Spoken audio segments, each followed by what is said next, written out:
예, 지난주에 우리는 마태복음 14장에 있는 말씀을 함께 보았습니다.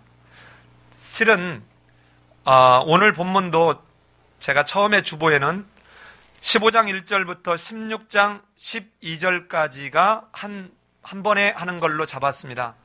그런데 아무래도 1시간 안에 못 끝낼 것 같아서 실은 그렇게 보면 훨씬 본문의 의미를 잘 알겠지만 불가피 한 번에 할 수가 없어서 대신 오늘 화면을 통해서 구조를 보고 그리고 그 구조를 머리에 담고 다음 주까지 이렇게 이어갈 수 있기를 원합니다. 이게 마태복음 14장 1절로 36절에서 하려고 하는 이야기입니다.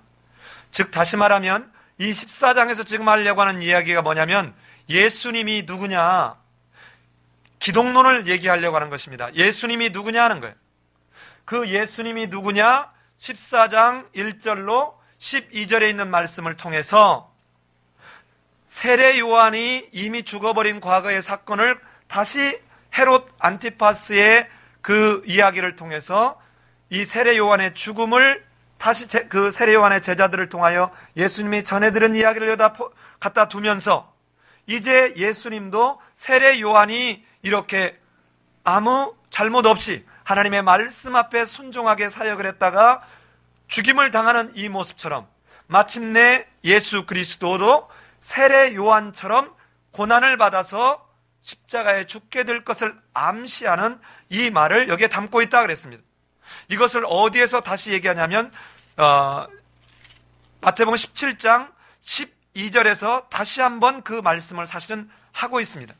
마태복음 17장 12절에서 뭐라고 얘기합니까? 내가 너에게 말하노니 엘리야가 이미 왔으되 사람들이 알지 못하고 임의로 대우하였도다. 인자도 이와 같이 그들에게 고난을 받으리라 하시니.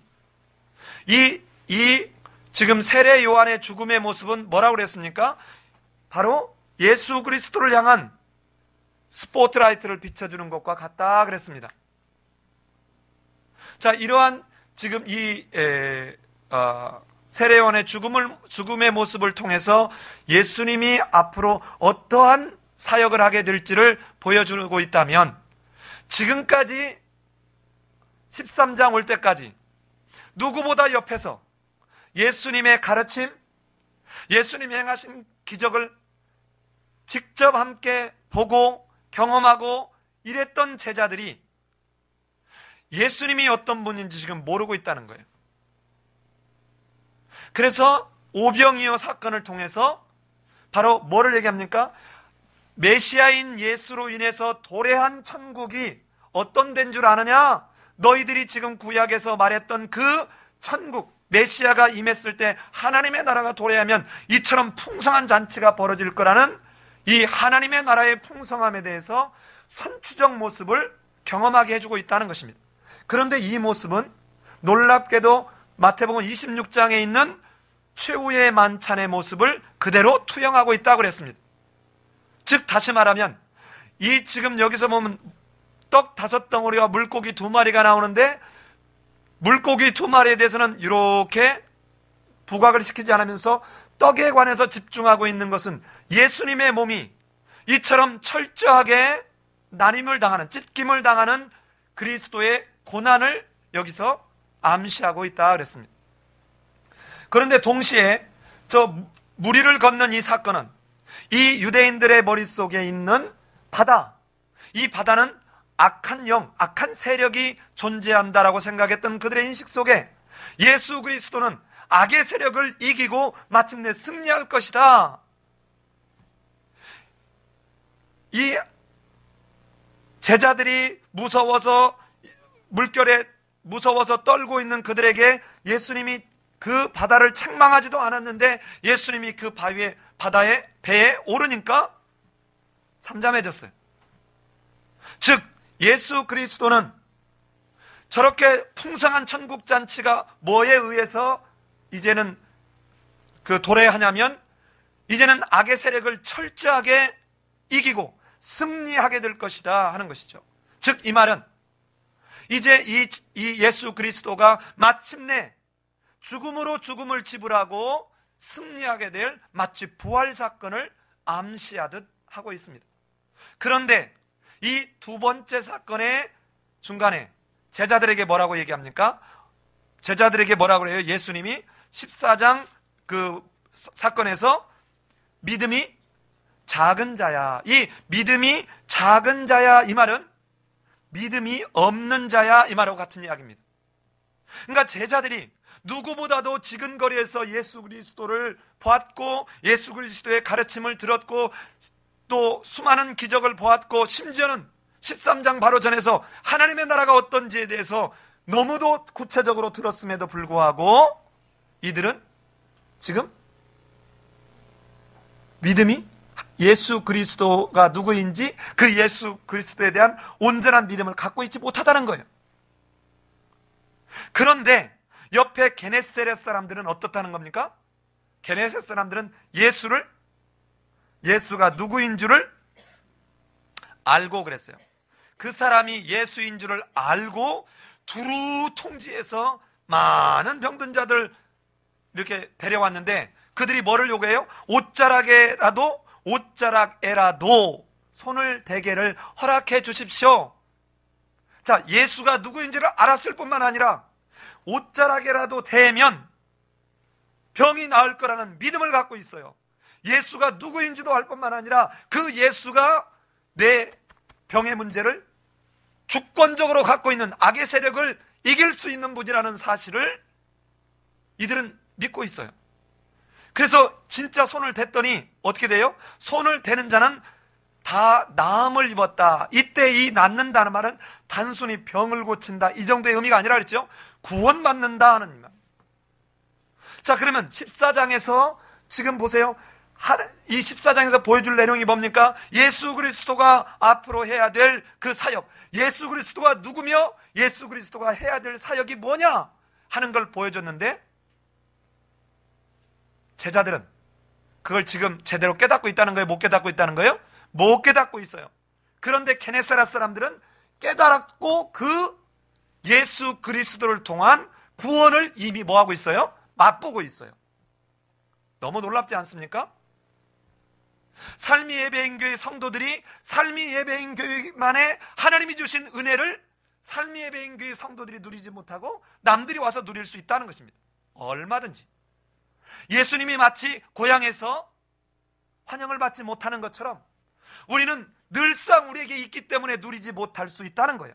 그런데 지금 예수님이 하시는 말씀이 바로 그것입니다. 오늘 우리에게 이게 얼마든지 있을 수 있습니다.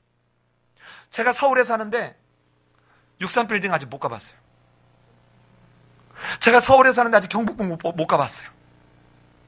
제가 대한민국에 사는데 못 가본 데가 너무 많아요. 어떤 사람이 와가지고 얘기하면 저는 진짜 안 가본 데가 너무 많아요. 심지어는 우리 어머니 아버지 저 시골에 그 촌에 사시는 분들이 63빌딩도 가보셨고 경복궁도 가보셨고 다 가보셨어요. 근데 저는 못 가봤어요. 어쩌면 제가 하늘나라에 갈 때까지 진짜 못 가고 갈지도 몰라요. 아직 양화진 옆으로 지나간 가봤지 저는 아직 못 가봤어요. 자, 마찬가지입니다. 한국에 있기 때문에, 아니 서울에 있기 때문에 우리가 맛볼 거라는 생각을 하지만 오히려 우리는 그러지 못한 채 기회를 놓치고 지낼 때가 얼마나 많냐는 거예요. 이렇게 제자와 게네사렛 사람들을 비교하면서 14장이 왔다면 15장은 바로 이렇습니다. 15장은 이렇습니다. 15장은 지금 이렇게 게네사렛 땅에 있는데 누가 왔냐면 예루살렘으로부터 바리새인과 서기관들이 왔습니다. 이 사람들은 그냥 온 사람들이 아니라 저 예수의 소문이 굉장히 이렇게 세게 들리는데 도대체 저 사람이 무엇을 하는지 한번 검증해보고 싶다, 확인해보고 싶다 해서 일종의 사절단 내지는 조사단처럼 온 거예요. 서기관은 성경학자입니다. 바리새인은 아주 철저한 종교인들이에요. 지금 그들이 온 거예요. 그들이 와서 쫙 하고 보니까 어때요? 이제 뭔가 제자들이 잘못하는 거예요. 그래서 마태복음 15장 1절로 20절까지 해서는 예루살렘으로부터 온 바리새인과 서기관들이 어떻게 말하고 있는가 하는 거예요. 자, 예루살렘이라는 말이 여기서는 굉장히 중요한 말이고요. 바리새인과 서기관 하면 유대인의 지도자의 상징이죠. 그러니까 예루살렘 하면 유대의 대표적 상징적 장소가 예루살렘이죠. 이 유대의 상징적 장소에서 유대인들을 대표하는 바리새인과 서기관들이 왔는데 이들에게 예수님이 깨닫지 못하는 그것을 책망하고 있는 모습이 1장 15장 1절로 20절이라 이 말입니다. 그런가 하면 15장 21절로 28절은 뭡니까? 이 예수님이 이제 이런 유대에서 온 이 사람들을 피해서 저 이방 땅으로 가요. 두로와 시돈 지방으로 오늘날로 얘기하면 잠깐 휴식하려 마치 휴가를 가듯 잠시 지금 떠나는 거예요. 그런데 이들은 실패하는데 어쨌다는 거예요? 이 가나안 여자가 누구냐면 헬라인이요 수로보니게 족속이다 라고 마가복음에 보면 그렇게 명시하고 있어요. 근데 이 여자는 여기서 지금 자기의 귀신 들려서 간질에 걸린 자기 딸을 치료받는 이런 이야기가 한쪽은 성공하고 한쪽은 실패하고 있는 장면을 얘기하고 있는데, 가운데 29절로부터 31절에는 이 수로보니게 말뿐만 아니라 굉장히 많은 사람들이 와서 치료를 받고, 저기 제가 색깔을 분홍색으로 했죠. 어떻게 했더라? 이스라엘에 하나님께 뭐를 했더라? 영광을 돌리니라. 이것 때문에 실은 유대인들이 하나님에게 선택을 받은 거예요. 이거를 위해서. 근데 지금 성공하고 있는 거예요? 실패하고 있는 거예요? 실패하고 있는 거예요. 자, 저기서 이방의 가난한 여인의 믿음하고 밑에 있는 4,000명이 먹인 사건은 이방 땅에도 이렇게 천국의 잔치가 풍성하게 임할 수 있음을 보여주는 거예요. 그런데 밑에 다시 16장 1절로 12절에서 뭐를 얘기합니까? 이들이 뭐 하고 있는 거예요? 다시 표적을 구하면서 여전히 예수님을 알거나 깨닫거나 믿는데 실패하고 있다는 것입니다. 이렇게 한 번에 보면, 자, 예수 그리스도가 이 땅에 오셔서 하시려고 했던 그리스도의 사명이 뭐냐? 사람들로 하여금 뭐하게? 하나님께 영광을 돌리게 하는 거예요. 그들이 유대인이든 그들이 이방인이든. 그런데 막상 유대인은, 예루살렘은 실패하고 있는데 어디는? 이방에는 성공하고 있다는 것입니다. 이렇게 한 번의 설교를 했으면 좋겠는데, 이제 그 중에 저 위에 있는 두 개를 대비시키면서 한번 보자 하는 것입니다. 자, 여기까지가 오늘 보려고 하는 이제 내용입니다. 자, 그러면 이 오늘 이야기를 이제 보시면, 오늘 이 바리새인과 서기관들은 지금 자기들이 지금까지 알고 있는 그 조상들로 인해서 쭉 전해져 왔던 구전되어 온 율법. 자, 예수님한테, 자, 이렇게 우리 조상들, 선조들이 이렇게 쭉 우리한테 전해줬는데 이 율법에 대해서 어떻게 생각합니까? 라고 물어보려고 온 거예요. 하나님의 말씀이 아닙니다. 자, 얼마나 여러분 자연스럽게, 여러분 여기에 우리가 이렇게 목욕을 많이 안 하면 여기에 때가 있지만, 이 때가 만약 이게 막 내 살이 아니다 하고 여기에 가시처럼 있으면 이 때를 금방 벗기겠죠. 그런데 이 때가 땐지 살인지 모를 만큼 이제 익숙해진 거예요. 이들이 오랫동안 오면서 이게 하나님의 말씀인지 아니면 조상들이 만들어 놓은 어떠한 종교적 규칙인지 이런 걸 모른 채 이것도 하나님의 말씀에 준할 말씀만큼 중요도가 있다라고 이들은 인식하고 있는 거예요. 그런 그들이 와가지고 예수한테 한번 묻는 겁니다. 우리는 이렇게 지금 오랜 동안 음식을 먹기 전에 손을 씻는데 왜 당신의 제자들은 안 씻습니까?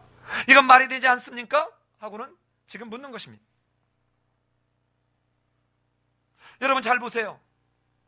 이렇게 지금 바리새인과 서기관들이 와서 예수 앞에 물었을 때 예수님이 뭐라고 합니까? 이들의 질문이 틀렸다고 하지 않습니다. 자, 우리 한번 3절 한번 읽어봅시다. 3절 시작.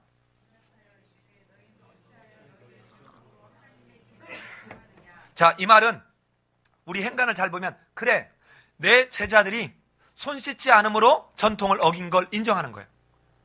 자, 손 씻지 않았다. 그런데 너희는 어찌하여 너희의 전통으로 하나님의 계명을 범하느냐는 거예요. 자, 여러분, 우리는 여기서 먼저 하나 교훈을 좀 얻고 오늘은 좀 이렇게 강해식으로 좀 설교를 가려고 해요. 잘 보세요. 지금 예수님이 자기 제자들의 실수에 대해서 그대로 반박하지 않아요. 그대로 인정을 합니다. 선생이 제자들에 대해서 책임을 지는 것이 당시의 통례였습니다. 오늘날도 어떻게 합니까? 자식이 잘못하면 누가 대개 책임을 지죠? 부모가 책임을 져요. 예를 들어 초등학교 다니는 아이가 뭐를 했다. 그러면 미성년자는 누가 책임을 져요? 부모가 책임을 져요. 여러분, 교인이 잘못하면 누가 책임을 집니까? 누가 욕을 먹어요? 담임 목사가 욕 먹어요. 예를 들어 삶이 예배인교회 다닌다고 하는데 밖에 가서 엉망으로 한다, 남한테 막 사기쳤다, 남 막 험담했다, 그러면 저는 뭐 교회는 저렇게 가르치나? 그 담임 목사 이름이 뭐죠? 저부터도 그래요. 자식이 잘못하면 부모가 욕을 먹고 성도가 잘못하면 누가 욕을 먹겠어요? 하나님이 욕을 먹어요. 하나님이 욕을 먹어요. 그런데 지금 예수님이 지금 제자들이 손을 씻지 않은 이것에 대해서 강력하게 아니라고 반박한 게 아니고요. 그것을 그대로 인정하고 접어들어간 채 뭐라고 묻느냐? 너희가 지금 구전의 율법을, 즉 사람들, 너희 선조들이 만들어 놓은 규칙을 하나님의 말씀과 같은 권위를 갖고 말하고 있는 것에 대해서 지금 묻고 있는 거예요. 그런데 여러분, 이렇게 얘기를 하려면 어떻게 해야 돼요? 하나님의 말씀을 내가 정확히 알아야죠. 그래야 말할 거잖아요.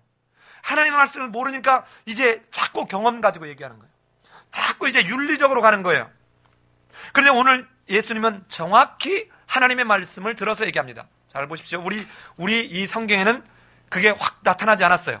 자, 3절에 분명히 너희는 어찌하여 너희의 전통으로 하나님의 계명을 범하느냐 하니까 이 아마 바리새인과 서기관들은 굉장히 충격을 받았을 거예요. 왜? 하나님의 계명을 잘 지키려고 우리 선조들이 만들어 놓은 전통을 우리가 따르는 건데 하나님의 계명을 뭐 하느냐? 범하느냐 하고 지금 책망성 질문을, 반문을 던진 것입니다. 그런데 4절을 직역하면 이렇게 돼야 돼요. 왜냐하면, 자, 4절을 직역하면 왜냐하면 하나님이 말씀하셨다. 뭐라고 말씀하셨다? 내 부모를 공경하라 하시고 또 아버지나 어머니를 비방하는 자는 반드시 죽임을 당하리라 하셨다는 거예요. 자, 너희들이 왜 계명을 어겼냐 하면서 왜냐하면 하나님이 이렇게 말씀하셨는데 너희는 조상들의 뭐를? 전통을 따라가는 자들이었다 하면서 그 예를 드는 게 뭐냐면 이런 겁니다. 자, 예를 들어서 제가 이 당시에 내 부모를 공경하라, 지금 이거는 인간에게 준 계명 중에 가장 인간관계 속에서 첫 번째 있는 게 내 부모를 공경하라 아닙니까? 이때 썼던 이 단어는 티마오라고 하는 이 단어는 뭐냐면 그냥 마음으로, 입술로 부모를 존경하다 이런 의미 정도를 내포하는 게 아니라 경제적으로, 물질적으로도 우리가 잘 부양하는 것까지를 포함하는 의미가 담고 있는 게 바로 이 공경하라는 말입니다. 그런데 이 당시 어떻게 했냐면 예를 들어 이런 거예요. 자, 내가 우리 부모한테 공경하라면 반드시 예를 들어 생활비를 드려야 되는데 드리고 싶지 않아. 내가 우리 새끼 쓸 돈도 많고 이번 달에 차도 사야 되겠고 해서 내가 좀 이렇게 돈이 궁핍해. 그러니까 뭐라고 그러냐면 내가 진짜 어머니 아버지한테 이렇게 하고 싶은데 내가 이번에 우리 교회 건축하는데 이거 하나님 앞에 드리기로 했습니다. 그러면 부모한테 안 드려도 이건 죄가 안 된다 하는 거예요. 그런데 하나님의 말씀에서는 비방하거나 이렇게 공경하지 않으면 반드시 죽이리라. 이 말은 반드시 죽이리라. 이 말은 바꿔서 얘기하면 이거는 절대적 가치를 부여하는 일이다. 네가 바꿀 수 없는 일이다. 이 말입니다. 그런데 이거를 이스라엘의 히브리 말로 하면 고르반 하고 하면, 자, 내가 지금 뭐가 들어왔는데 어머니 아버지한테 안 주고 싶어. 그러면 고르반 하면 돼. 이 고르반 하면 이게 무슨 말이냐면 이거 하나님께 드리려고 하거든요. 근데 진짜 드렸어요? 안 드렸어요? 예, 드릴 놈은 이렇게 안 하겠죠. 항상 나발을 먼저 불면 뒤에 안 드려요. 오늘날도 그래요. 이게 입 떠버리는 사람 치고 뒤에 이게 잘 이렇게 행동으로 이게 뒷받침되는 사람은 없습니다. 근데 진짜 사람들은 어때요? 뭐 안 하고 그냥 진짜 소리 소문 없이 정말 제대로 잘하는 거예요. 그냥 뻥뻥뻥뻥 떠뜨리고 과장이 심하고. 그런데 지금 유대인들이 어때요? 겉으로는 나는 하나님을 공경한다면서 지금 굉장히 신실하고 믿음이 좋은 사람인 것처럼 다른 사람들에게 투영되게끔 하고 있다는 거예요. 그런데 15장 6절에 보면 그 부모를 공경할 것이 없다 하여 너희의 전통으로 하나님의 말씀을 뭐 하는도다? 폐하는도다. 이때 이 공경할 것이 없다 하여 이 말은 이 헬라어로 보면 우메라고 하는 이 말은 절대 이중부정을 통해서 아주 당연한 듯이 마땅한 듯이 이렇게 여기는 거예요. 이중부정을 이용한 자기들의 논리를 뒷받침하는 그걸 강조하고 있는 것입니다. 자, 부모를 이렇게 공경하지 않으면 마땅히 처벌을 받아야 되는데 하나님에게 드렸다면서 그 처벌을 면하면서 하나님을 빙자해서 뭐 하는 거예요? 자기 욕심, 탐욕을 채우고 있는 이 바리새인과 서기관들을 지금 질타하면서 상징적으로 한마디를 딱 던지는 게 7절에 외식하는 자들아. 외식하는 자들아. 여러분 꼭 집에서 밥을 드세요. 예, 외식하면 안 됩니다. 예, 여러분 외식할 때 가봐. 집에서는 그렇게 많이 안 먹는데 어차피 본전 생각하면서 과식하게 되죠. 그래요, 안 그래요? 예, 반드시 탈납니다. 탈락. 근데 왜 외식한다 그러냐면 여러분 내가 예를 들어서 호텔에 가서 뷔페 식당을 먹으러 간다. 그러면 그냥 대충 편하게 입고 안 가죠. 내 속은 사실은 예를 들어 도덕적으로 뭐 윤리적으로 엉망인데도 양복 탁 빼입고 그때 갈 때는 왠지 뭔가 이렇게 나도 이런 데 왔다 하면서 이 발걸음도 왠지 어깨 쫙 펴고 말이지 누구한테 나 좀 봐줘 하는 심정으로 이렇게 가는 이런 모습이 우리에게 적지 않겠어요. 실제로 사회는 그걸 요구합니다. 제가 옛날 있었던 그 프라이드를 몰고 호텔을 딱 갔더니 도어맨이 아저씨 차 빼 이러시더라고요. 왜냐면 그 자리가 있는데도 아저씨 차 빼. 옆에 있는 에쿠스가 딱 오면 문 탁 막 읽어줘. 왜냐면 이렇게 문 열어주는 이유는 뭐예요? 그 사람이 내리면서 지갑에서 파란 돈을 한 장 딱 빼서 고맙습니다 하니까. 그리고는 차 대도록 옆에 이렇게 세워뒀던 걸 이렇게 치워준단 말이죠. 그럼 어때요? 그 다음에 갈 때는 내가 자존심이 상하니까 어떡합니까? 그냥 하나님이 주신 그 11자 자가용 BMW를 타고 가는 것이죠. BMW가 뭔지 아시죠? 버스, 메트로, 워킹. 예. 도무지 우리 교회는 내 유머가 안 통하는 교회야. 자, 이렇게 가. 그러니까 뭐예요? 그렇지 않으면 어떻게 돼요? 좀 큰 차, 좋은 차. 여러분, 작은 데서 우리가 왜 신앙이 엉망이 돼가냐면 사소한 것을 사소하게 우습게 여기니까 그래요. 그 사소한 게 엄청난 일을 만들어내는데 우리는 사소한 걸 너무 우습게 여긴다고요. 예컨대 제가 몇 번 얘기했을 거예요. 막 예를 들어 무슨 얘기다 하는 사람은 자기가 하는 걸 몰라. 다리를 막 떠는 사람은 자기가 이거 다리 떠는 걸 몰라. 그냥 어떻게 하냐면 면접 볼 때도 다리를 떠는 거야. 면접 볼 때 막 발을 얼마나 잘 떠는지 몰라요. 제가 대기업 면접 한번 봐보니까 최종 면접을 보는데 와가도 막 떨어. 어떤 애는 막 깜짝깜짝 눈 깜짝깜짝 해. 이게 사소한 것으로 우습게 여기니까 면접 볼 때 그 사람은 떨어지는 거죠. 지금 이들은 자기들이 이렇게 조상들에 의해서 이렇게 이어져 온 것을 마치 때가 자기 살인 양 하나님의 말씀하고 같이 놓고 봤다는 거예요. 그런데 말씀이신 예수님이 지금 뭐라 그래요? 외식하는 자들아. 이사야가 이렇게 얘기했다. 이 백성이 뭐로는? 입술로는 나를 공경하되 마음은 내게서 뭐하도다? 멀도다. 사람의 계명으로 교훈을 삼아 가르치니 나를 헛되이 경배하는도다. 이 말은 무슨 말이에요? 사람의 계명을 하나님의 계명 대신 대체해버렸다 이 말이에요. 얼마나 무섭습니까?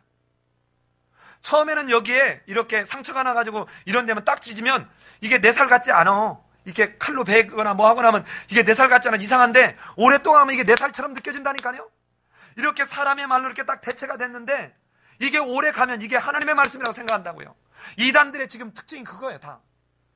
아니 여러분 어떻게 선악과가 여자를 의미한다라고 그렇게 얘기하는데 그걸 받아들이냔 말이에요.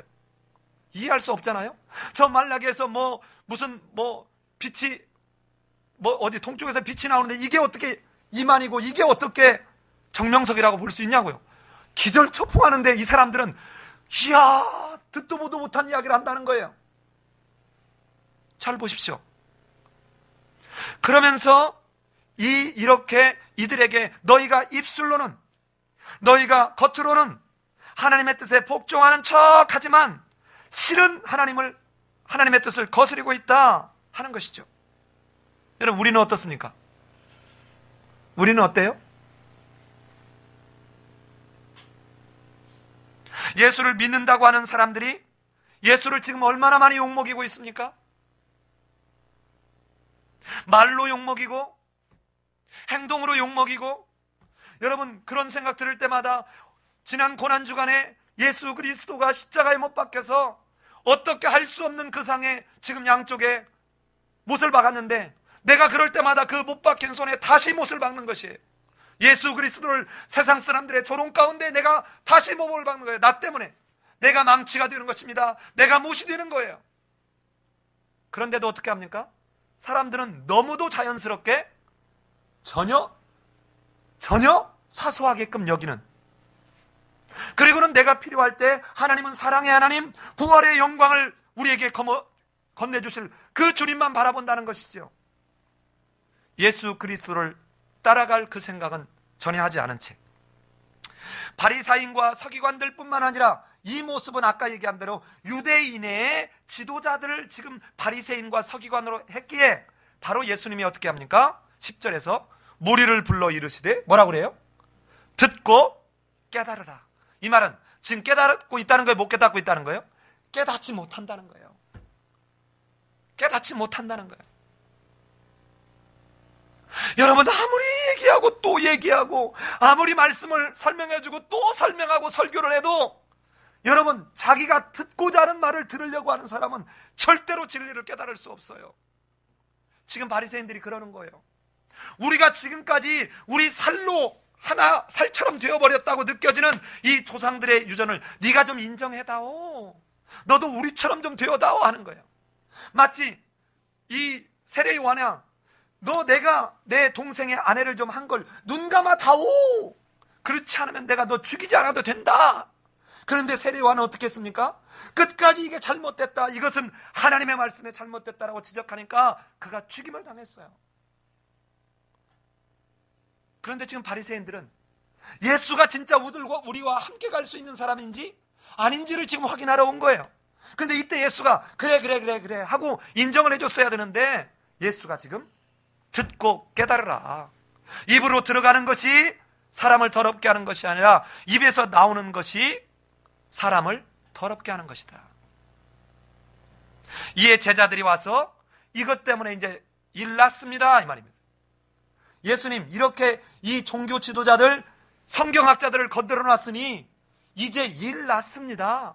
저들에게 이게 걸림이 된 줄 아시나이까? 이제 저놈들이 가만히 안 있을 겁니다.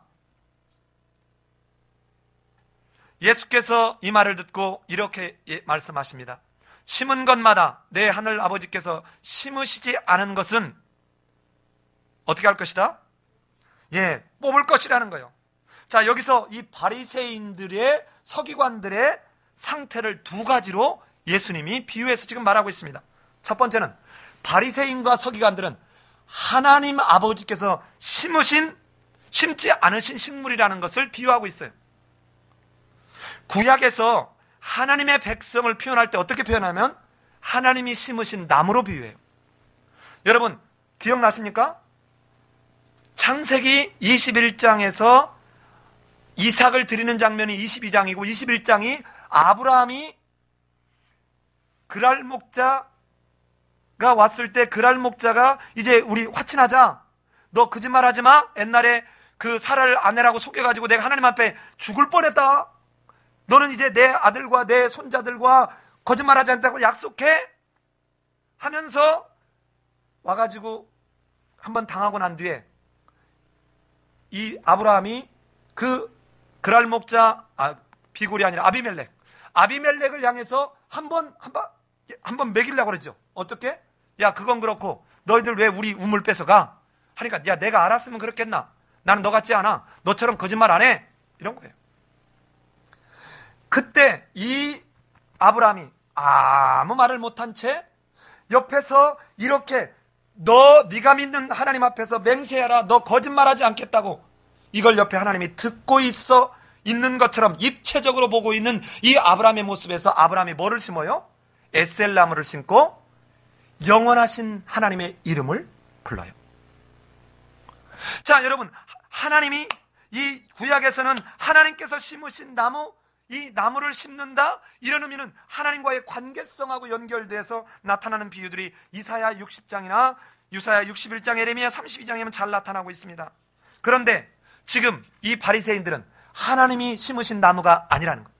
즉 다시 말하면 저들은 자기들이 하나님의 백성이라고 우겨대는데 미안하지만 하나님의 백성으로서의 지위를 이제는 박탈당하게 될 것을 시사해주고 있는 부분이 바로 이 말씀입니다.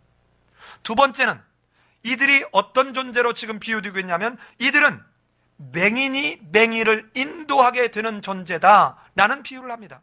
여러분 맹인을 지금 데리고 가면 어딘가 구덩이가 있으면 함께 빠지겠죠? 낭떠러가 있으면 함께 떨어지겠죠? 또 이 얘기하니까 맹인 훈련 잘 받은 사람은요 안 떨어져요.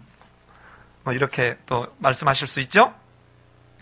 자, 바리새인들은 자신들이 맹인들의, 그러니까 당시에 지금 바리새인과 성경학자들은 어때요? 당대에 내가 유대교의 지도자다. 내가 저 우매한 이 대중들을 지금 내가 구원의 길로 인도하는 그런 존재다라고 자인하고 있는 사람들이에요. 아주 거기에 대한 프라이드가 높은 사람들이죠. 그런데 그렇게 자부하고 있는 그들에게 그러나 하나님의 뜻의 진정한 본질을 이해하는 데 실패했다는 것입니다. 자, 시간이 없지만 우리는 이 부분에 좀 사도 바울이 이 유대인들이 어떻게 실패하는지를 얼마나 리얼하게 말하고 있는지 우리 로마서 2장을 잠시 한번 가겠습니다. 로마서 2장.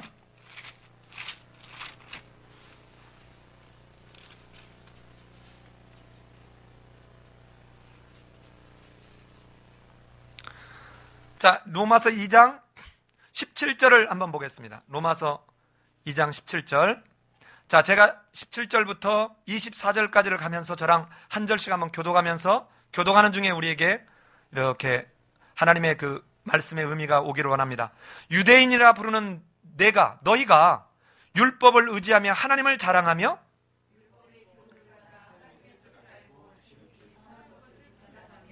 맹인의 길을 인도하는 자요 어둠에 있는 자의 빛이요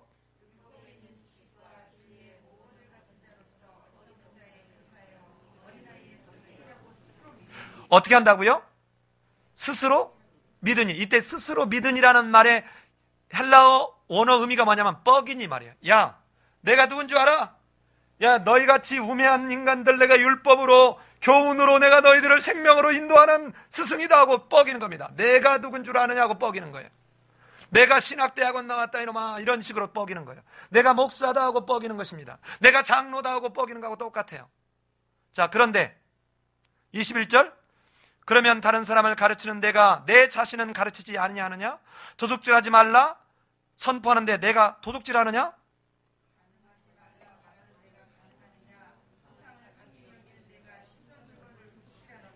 율법을 자랑하는 내가 율법을 범함으로 하나님을 욕되게 하느냐?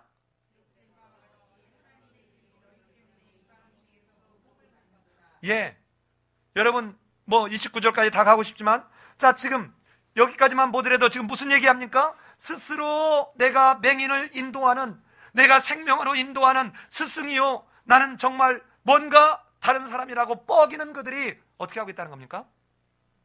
하나님을 욕되게 하고 있다는 것입니다. 그런데 14절에서 언젠가 뽑힐 것이다. 그런데 어떻게 두래요? 그냥 두라. 여러분, 알곡과 가라지 비유에서 어떻게 합니까? 그냥 두라. 그들은 맹인이여 맹인을 인도하는 자로다. 만일 맹인이 맹인을 인도하면 둘이 다 구덩이에 빠지리니 반드시 알곡과 가라지가 구별되듯이 이들이 실패하고 말도록 결론 지어질 것이다 하는 것입니다. 자, 앞에서 이와 같은 알곡과 가라지와 같은 이런 비유 앞에서 얘기했었어요? 안 했어요? 했어요. 그런데 베드로가 뭐라고 합니까? 베드로가 15절에서 베드로가 대답하여 이르되 이 비유를 우리에게 설명하여 주소서.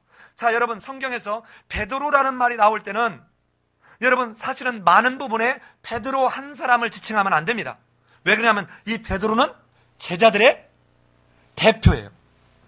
그러니까 지금 제자들이 깨닫고 있다는 거예요? 못 깨닫고 있다는 거예요? 못 깨닫고 있다는 것입니다. 그랬더니 예수님이 이 베드로의 말에 제가 왜 베드로가 대표성을 갖는지 예수님이 뒤에서 어떻게 말씀해요?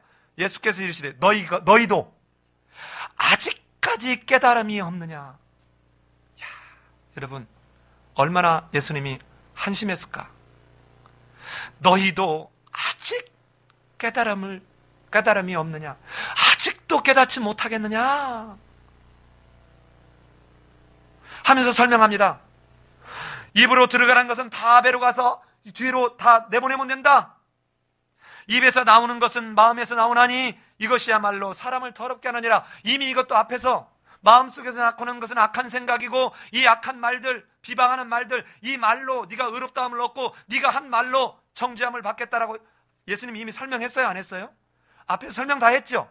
그런데 지금 제자들이 못 깨닫는 거예요. 그러니까 뭐라고 합니까? 마음에서 나오는 것은 어떤 것이래요? 악한 생각, 살인, 간음, 음란, 도둑질, 거짓 증언, 비방. 여러분 어디서 많이 들어본 것 같지 않아요? 10계명의 5계명 이후에 내 부모를 공경하라 말고 그 주변에 관련된 이야기들과 굉장히 중첩되는 게 많죠. 그런데 이 평행본문인 마가복음에서는 거짓 증언이 등장하지 않아요. 그러니까 지금 왜 지금 이 거짓 증언을 얻을까요? 이들이 조상의 유전은 하나님의 말씀에 견주어서 같은 권위를 갖지 않는 거짓 증언에 해당하는 것이죠. 우리가 이런 경우가 얼마나 많습니까? 그런데도 너무도 자연스럽게 어느 목사님이 이렇게 말했어요. 성경에 이렇게 돼 있어요가 아니라 어느 목사님이 이렇게 얘기했어요 하면서 그 목사 이야기가 진리인 것처럼 말해버리는, 성경을 많이 아는 사람일수록 이래요. 너무 그러지 말라고 그렇게 가르쳐도 이게 입이 해버린 거예요. 그래서 어느 분이 얘기를 하면 그게 진리가 되어버리는 것처럼. 얼마나 위험합니까? 그러면서 하나님의 말씀을 읽으려고 하고 끊임없이 그분의 예를 들어서 강의록만 듣는다든지 어느 목사님의 설교만 듣는다든지, 그게 아니라고 말하면 마치 시기에서 그 사람을 비판하기 위해서 말하는 것처럼 받아들이는 것이죠. 아닙니다. 우리가 설교를 들었거나 뭐하면 여러분이 이렇게 성경을 직접 그 설교 본문을 얘기를 듣고 나서 본문을 이렇게 쭉 들어가면 그 설교자가 전하지 않은 것조차도 하나님이 성령을 통해서 우리에게 은혜를 주실 수 있어요. 얼마든지 말씀하십니다. 그런데 왜 성령의 역사를 그 목사님이라는 이름을 가운데다 집어넣어서 성령의 역사를 제한하냔 말이에요. 아주 대형교회가 잘못하는 것 중에 하나가 뭡니까? 일부 예배 드려서 녹화 떠가지고 목사님 힘들면 2부, 3부 영상으로 내보내는 거예요. 이건 예배가 아니죠. 그럴 거면 어떻게 하면 됩니까? 저 조얼 오스틴이나 릭 워런이나 빌 하이벨스 같은 목사의 설교를 따고 전 세계에 방영해주면 돼요. 저는 죽어도 안 듣겠지만. 아니면 폴 와셔 목사나 이런 우리 아주 젊은 목사입니다. 폴 와셔라고 하는 목사의 그 설교를 제가 몇 편을 들어봤는데 정말 젊지만 그 복음에 타오르는 열정, 진리를 전하려고 하는 것, 들으려고 하는 말을 들어야 된다고 외치는 그 절규는, 조엘 오스틴은 긍정의 힘으로 교회를 대체시켜버렸습니다. 이런 거짓 증언에 속아 넘어가면 안 된다는 것이에요.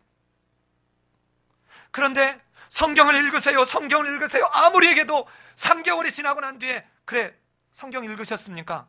아니요. 전부 인터넷 들어가서 여기에 있는 누구 설교, 저기에 있는 누구 설교만 듣기에 귀만 고급해졌지 하나님의 말씀은 뭔지 전혀 몰라요. 근데 여러분, 우리나라의 대형교회 그 설교 내용 중에 전혀 성경적이지 않은 내용이 얼마나 여러분 많이 발견되는지 아십니까? 본문 의미와 상관없이 그저 성도들에게 뭔가 인커러지를 해주고 격려해주고 이러기 위한 말씀으로 활용하고 있다는 것이죠. 이미 우리 속에는 하나님의 말씀이 작용하고 있지 않다는 거예요. 전부 자기들의 전통, 자기들이 원하는 게 이게 작용하고 있다는 거예요. 그러면서 마지막 20절에서 뭐라고 정리합니까? 이런 것들이 사람을 더럽게 하는 것이요, 씻지 않는 손으로 먹는 것은 사람을 더럽게 하지 못하느니라. 근데 우리는 보통 외적인 걸 갖고 많이 놀합니다. 여러분, 저는 그래서 어느 때는 우리 성도들이 볼 때는 왜 목사님이 저렇게 뜨뜻미지근할까라고 말할지 몰라요. 근데 저는 제가 가지고 있는 그 목표에 관한 truth, 진리에 관한 것에 관한 건 누구한테도 저는 양보하지 않습니다. 그러나 에틱스에 관한 것, 윤리에 관한 것은 저는 한없이, 저는 설사 제가 무시를 당해도, 설사 제가 어떠한 윤리적으로 존중감을 못 받더라도 이것은 진리의 문제가 아니에요. 그러나 예를 들어서 예수 그리스도 외에 얼마든지 구원받을 길이 있다든지, 예수님은 십자가에 달려 죽은 것이 아니다 라든지, 예수님은 사람이지 신이 아니다라든지, 이런 진리의 말씀에 대해서 누군가가 다른 이야기를 한다면 저는 제 모든 것을 걸고 이것을 그냥 둘 수는 없는 것입니다. 진리의 문제는 양보해서는 안 되지만 비본질적인 에틱스에 관한 문제는, 여러분, 손을 씻느냐 안 씻느냐, 뭐를 어떻게 하느냐, 이런 것은 그저 그렇게 되어져 갔으면 좋은 것이지, 그렇게 안 되었다고 해서 그것이 생명, 구원과 관련된 것은 아니기 때문에 그렇습니다. 교회 다니는 사람이 술을 먹어야 하고, 그 사람은 술을 먹는 걸 가지고 막 욕하고, 담배를 피워야 하고 담배를 피운다고 막 흉보고, 여러분, 그렇지 않습니다. 그렇지 않습니다. 그가 정말 복음을 만나면 술 먹는 것 자연스럽게 정리되어 갈 것입니다. 담배 피는 것 자연스럽게 정리되어 갈 거예요. 그거보다 훨씬 중요한 것은 그가 그리스도를 만났냐는 거예요. 입술로 만난 것이 아니라 그가 인격적으로 만났냐는 거예요. 그리스도를 만났다는 게 무엇입니까? 그 그리스도의 말씀이 이 바리새인처럼 그렇지 아니하고 그 안에 들어가서 이 악한 생각, 악독, 거짓 증언, 비방, 살인, 간음하려고 하는 이런 마음을 그 말씀이 작동해서 그것들을 물리치고 이겨내고 있냐 하는 거예요. 이게 그리스도를 만난 것입니다. 영원한 로고스로 이 땅에 오신 말씀이신 예수 그리스도를 만난 것이에요. 그런데 이들에게는 그게 없다는 거예요. 유대인의 가장 중요한 장소인 예루살렘에서, 그것도 유대인 전체의 지도자요 대표인 이 바리새인과 서기관들이 철저하게 실패하는 모습입니다. 그런데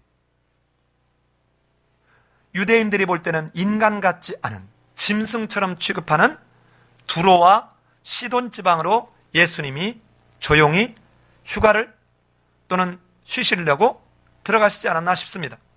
그런데 용케도 예수를 알아본 가나안 여자가 나와서 어떻게 합니까? 우리 22절을 같이 한번 읽어봅시다. 시작. 가나안 여자 하나가 그 지경에서 나와서 소리를 질러 이르되, 주 다윗의 자손이여 나를 불쌍히 여기소서, 내 딸이 흉악하게 귀신 들렸나이다 하되. 여러분, 여기에 보면 지금 우리 본문에는 주 다윗의 자손이여 그랬는데, 지금 이 여자가 부르는 이 말 속에 이 서기관과 바리새인과는 전혀 다른 얘기를 하고 있습니다. 자, 제가 얘기하는 데다가 동그라미를 쳐보세요. 주 다윗의 자손의 주에다가 동그라미를 쳐보세요. 그리고 25절에 여자가 와서 예수께 절하여 이르되 뭐요? 주여 저를 도우소서. 주여의 동그라미를 쳐보세요. 27절 여자가 이르되 주여 올소이다마는 이랬습니다. 앞에 하나는 주고 뒤에는 주여 주여 나왔죠? 헬라어 원어로는 똑같이 큐리에. 자, 보십시다.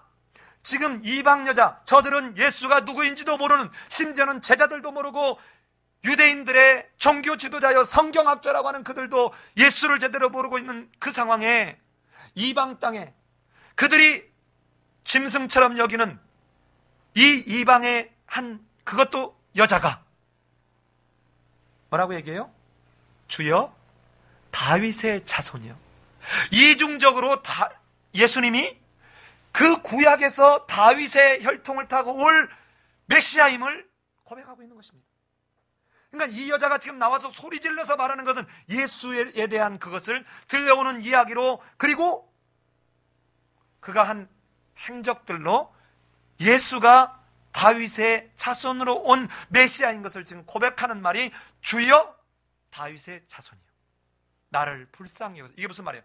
잘 보세요. 주여 다윗의 자손이여는 앞에서 봤던 예수 그리스도가 누구냐 하는 기독론적 인식이 있다는 거예요. 두 번째, 나를 불쌍히 여기소서 내 딸이 흉악하게 귀신이 들렸나. 이 말은 내 문제를 회복시킬 수 있는 그 메시아로서의 권위와 능력을 가진 게 예수다는 것을 지금 믿고 나가는 모습이에요. 자, 그런데 예수님이 짓궂어요. 참 성경에 보면 예수님이 짓궂은 데가 많아요. 뭐라고 합니까? 대답도 하지 않았어요. 오늘 말로 얘기하면 뭐예요? 무시 때렸어요. 아는 척도 안 했습니다. 여러분 어디 갔는데 여러분 누가 알아도 안 줘봐요. 그때 그 자존심, 그때 그 상처받은 마음.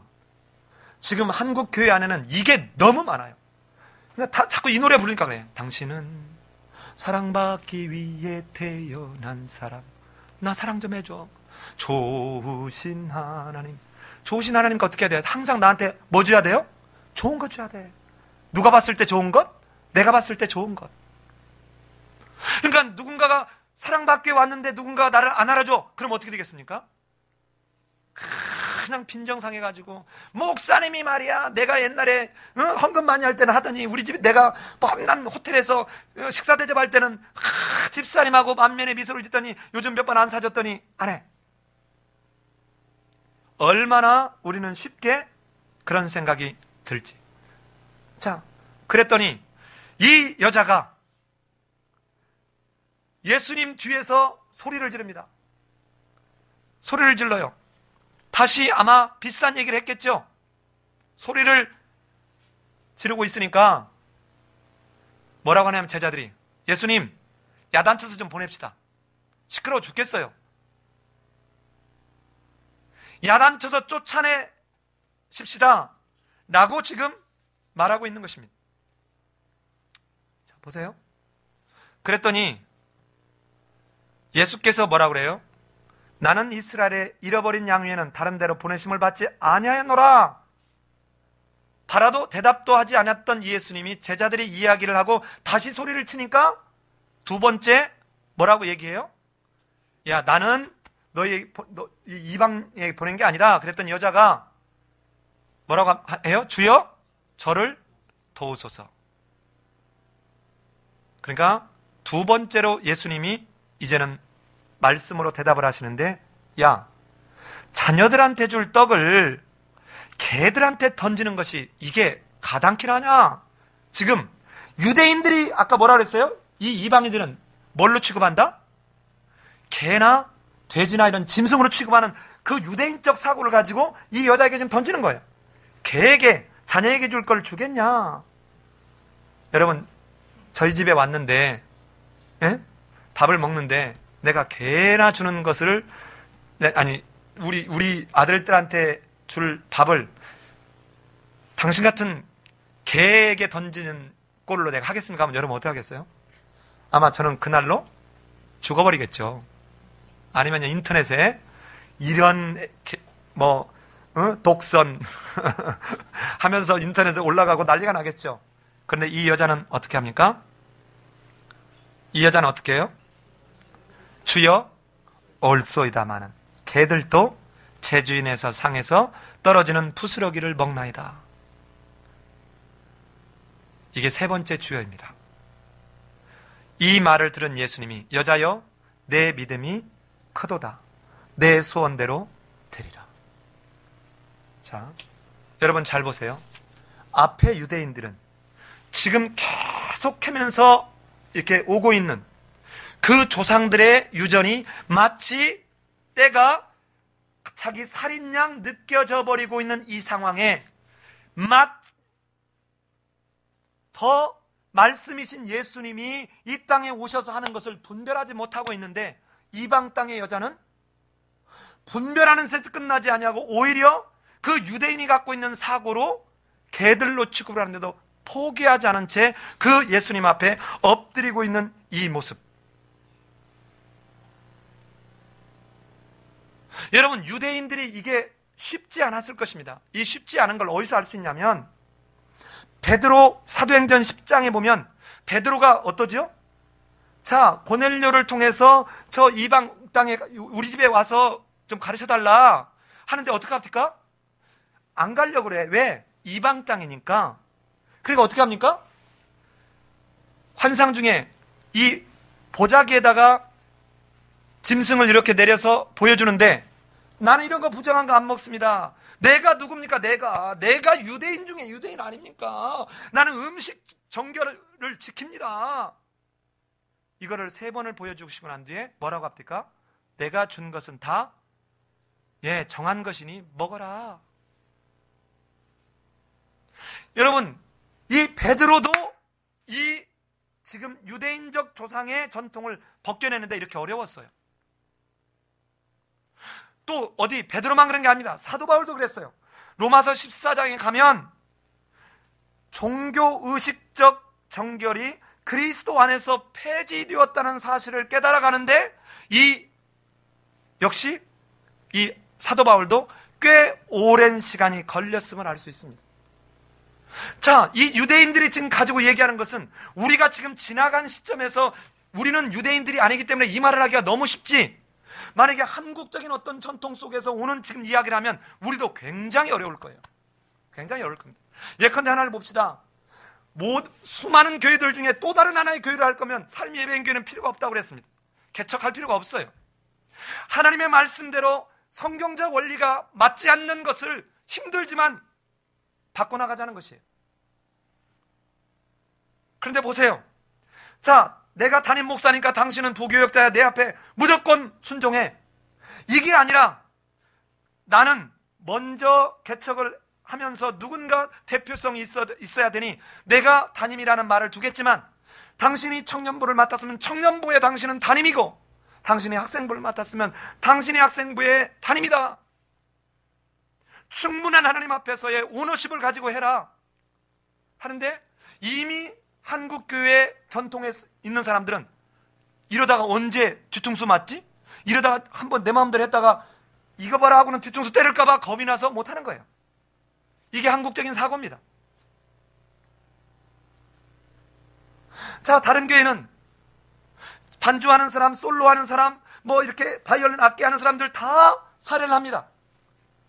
그런데 그 교회에서도 신실하게 하나님의 성경적 원리를 찾아가는 사람은 정말 자기에게 주어진 탤런트를 가지고 봉사하기에 사례를 줘도 다시 교회에 그대로 헌금하는 사람도 있어요. 저는 이게 훨씬 더 그 사람이 하나님 앞에서 신실하게 섬겨갈 수 있는 성경적 원리라고 생각해요. 자, 그러면 이런 걸 바꿔가자. 그런데 예를 들어 기존에 있는 교회에서 이걸 경험한 사람들은 왜 이 교회는 이게 없어?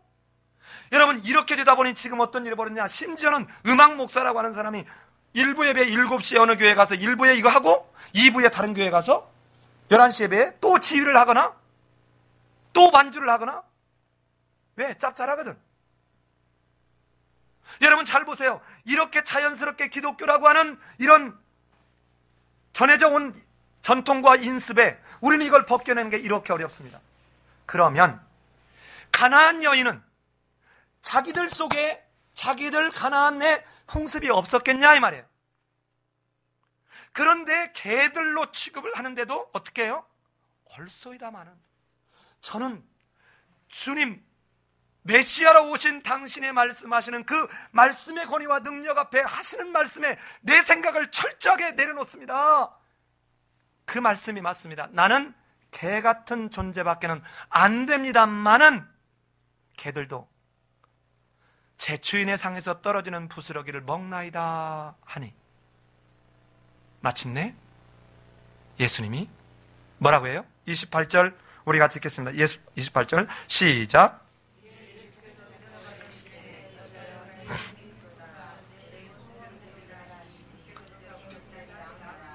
예. 자, 마지막에 예수님이 진짜 찾으려고 했던 게 뭔지 이제 아시겠죠? 뭐였습니까? 믿음이었습니다. 예수가 누구인지를 알고 그분이 모든 문제를 해결하는 권위와 능력을 갖고 있는 분이라는 사실을 믿는 믿음이에요.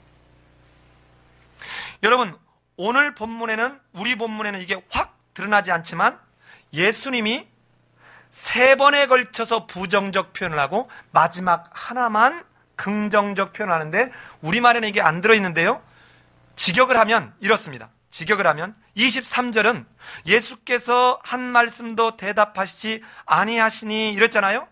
그런데 이거를 왜 이걸 이렇게 했나 그래요. 저는 좀 직역을 그냥 했더라면 더 좋을 뻔했겠어요. 앞에 그러나라는 말이 있습니다. 대라는 헬라어 이 접속사가 있어요. 이 지금 여자가 내 딸이 흉악한 귀신에 들렸습니다. 불쌍히 여겨주옵소서. 그런데 예수님 어떻게 했다고요? 인정머리 없이 그러나 한마디도 하지 않는 이 첫 번째 부정. 두 번째는 24절에서 또 소리 질러서 했는데 거기도 24절 그냥 예수께서 대답하여 이르시되 이랬잖아요. 근데 거기도 뭐예요? 그러나가 들어있습니다. 그러나 대답하여 이르시되. 예. 지금 요 말은 누구에게 하는 말이에요? 지금 제자들이 묻는 그 물음에 나는 이스라엘로, 이미 앞에서 10장에 제자들을 파송할 때 이 말 하죠. 세 번째 부정은 26절에 있습니다. 26절에 주여 저를 도우소서라고 두 번째 주여를 외친 이 여자에게 그러나 예수님은 말씀하셨다는 거예요. 이렇게 자녀들의 떡을 취하여 개들에게 던지니 마땅하지 아니하다, 아니하다, 아니하다, 아니하다라고 세 번은 다 그러나 하면서 세 번은 다 부정이에요. 그런데 맨 마지막 28절에 뭐라고 얘기냐면 주인의 상에서 떨어지는 부스러기를 먹나이다고 여자가 고백하는 그 말에 28절에서 이때 이에 그랬잖아요. 그러나 예수께서 이 말을 듣고는 바뀌셨다 이 말이에요. 그리고는 뭐 어떻게 합니까? 여자여 내 믿음이 크도다 내 소원대로 되리라. 세 번의 부정에 의해서 한 번의 마지막 긍정으로 결론 짓고 있습니다. 잘 보십시오. 여자의 세 번의 주여라고 하는 그리스도에 대한 인정과 그리스도의 능력에 대한 믿음을 세 번에 걸쳐서 다시 그러나 아니다, 아니다, 아니다라고 부정했던 예수님이 이 여자의 세 번씩에 걸친 그 고백과 그 능력에 부여잡는 믿음의 마지막에 하나님이 치유의, 회복의 은총을 보여주고 있습니다. 자, 그렇다면 오늘 이 말씀은 뭡니까? 자, 보십시다. 이 유대 나라의 핵심적인 장소 예루살렘, 그 유대 나라의 대표적인 존재들 바리새인과 서기관들로 그들은 자기들이 하나님의 나라, 메시아가 오면 자기들이 주도적인 역할을 할 존재들로 인식하고 있는 그들은 하나님의 나라의 참 백성이 되는데 실패해 버렸지만 이 이방 여자 가나안 여자는 민족적 기준을 뛰어넘어서 진정으로 믿음을 가진 하나님의 참 백성으로 이제 새롭게 하나님의 나라를 소유할 존재가 되고 있다는 것을 보여주고 있는 것입니다. 이 가나안 여인의 사건은 뭐하고 내용이 비슷합니까? 앞에서 본 백부장의 하인 치유한 사건하고 똑같습니다. 아주 공통점이 많이 등장하고 있습니다. 모두가 다 이방인을 치유하는 요청이 있고, 예수가 처음에는 아주 소극적으로 반응하고, 예수가 결론적으로 이방인의 믿음에 대한 아주 긍정적인 결론을 내는 걸로 말하고 있습니다.